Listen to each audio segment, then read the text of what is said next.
दोस्तों, पूरे विश्व की हालत जहाँ तक मानवता की बात है खराब हो रही है। वातावरण जिसमें रह रहे हैं वह भी खराब हो रहा है।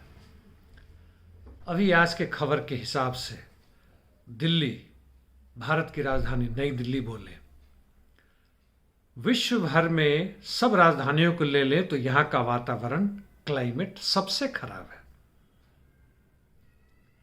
केवल यह नहीं कि दिल्ली की स्थिति खराब हुई है या बाकी की स्थिति बेहतर हुई है, पूरी दुनिया की स्थिति खराब हो रही है।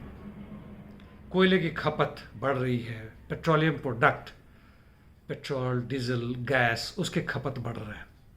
जहाँ उनको कम करने की बात हो रही है कई और तरीकों से, वह नहीं किया जा रहा है क्योंकि उसमें मुनाफा घट जाता है। बेरोजगारी पूरे विश्व स्तर पर भयानक रूप से बढ़ा है। जीडीपी बढ़ रहा है, यानी ग्रॉस डोमेस्टिक प्रोडक्ट, सकल घरेलू उत्पाद, यह बढ़ रहा है।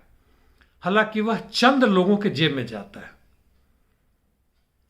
यानी मान लीजिए पूरे दुनिया की जो भी आबादी हो, उसने अभी तक जो मूल्य पैदा किए वह करीब 7 से 800 ट्रिलियन डॉलर के बराबर आंका गया। उसका आधा से अधिक भाग 100 लोगों के हाथ में है। यदि 1000 ले लें तो वह 70% भाग उनके हाथ में है। 4 से 5% ले लें जो देखने में बड़े खुशहाल नजर आते हैं, घर है, गाड़ी है, बच्चों के लिए देशी विदेशी शिक्षा है, खान पीन में बड़ा बेहतर स्थिति में रह रहा है, तो बाकी के पास क्या रह जाता है? 10% भी संभवता नहीं है। यानी एक तो गरीबी वो है जहां आप रोजी रोटी भी चलाने में असमर्थ हैं, वहां दूसरी गरीबी है सापेक्ष।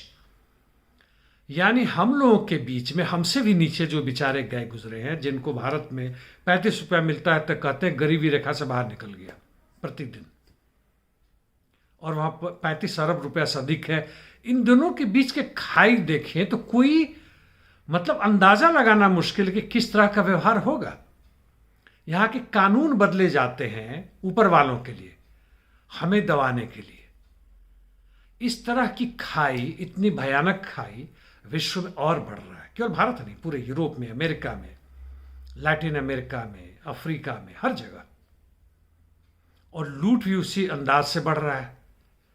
शिक्षा, वैज्ञानिक शिक्षा भूल जाइए।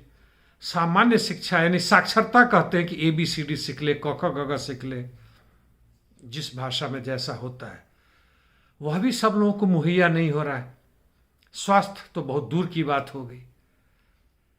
घर, जिस हालत में, जिस कचड़े में हम लोग रह रहे हैं उसको घर कहें तब भी 4-5% ऐसे लोग हैं जो ह्यूम पाइप से रहते, सड़क के किनारे रहते हैं। ऐसी स्थिति में हम कहां जा रहे हैं? हमारे सैनिकों को देखिए, लाखों में मारे गए हैं यूक्रेन युद्ध में, यूक्रेन की तरफ से, रशिया की तरफ से। इजराइल में हजारों हजार लोग और सैनिक मारे जा रहे हैं। सूडान में लड़ाइयां हो रही है, म्यांमार में गृह युद्ध चल रहा है, वहां लड़ाइयां हो रही है। आखिर ये सैनिक भी मर किसके लिए रहे हैं? ये किसानों और मजदूरों के बीच से आते हैं। क्यों मर रहे हैं? किस देश के लिए कर रहे हैं? यदि पूरे में मिला के देखें तो ना ये किसी देश के लड़ रहे हैं, ना किसी धर्म के लड़ रहे हैं। मजबूरी में आए थे, पैसे के लिए आए थे, चूंकि नौकरी नहीं था, और अब झोंके जा रहे हैं। यूक्रेन की बात करें तो इस वर्ष जनवरी फरवरी में ही केवल 3-3.5 हजार सैनिकों ने आत्मसमर्पण कर दिया रूसी सैनिकों के सामने, या भाग गए, भगोड़े घोषित हो गए। पिछले साल करीब 4000 थे और उसके पिछले साल 3000 थे। उन्होंने बड़ा सही काम किया। क्यों मरे तुम्हारे लिए भाई? ये अमेरिकी सत्ता के लिए, उनके बढ़ने के लिए अमेरिका का क्या आखिर है? उसका लक्ष्य क्या है? पहला यह है कि उसकी जो पूरे पृथ्वी पर जो कब्जा है उस पर कमी ना आए, तोड़ ना दिया जाए यदि रशिया नहीं हारा तो। दूसरा है उसका वॉर इंडस्ट्रीज को फिर से खड़ा किया जाए, जो कि बहुत खड़ा हो चुका है। तीसरे, यूक्रेन में जो उसने बायो केमिकल लैब लगा रखे थे, यूरेनियम के फैक्ट्रीज बना रखे थे, उसके संवर्धन करके वहां से उठा के ले जाता था।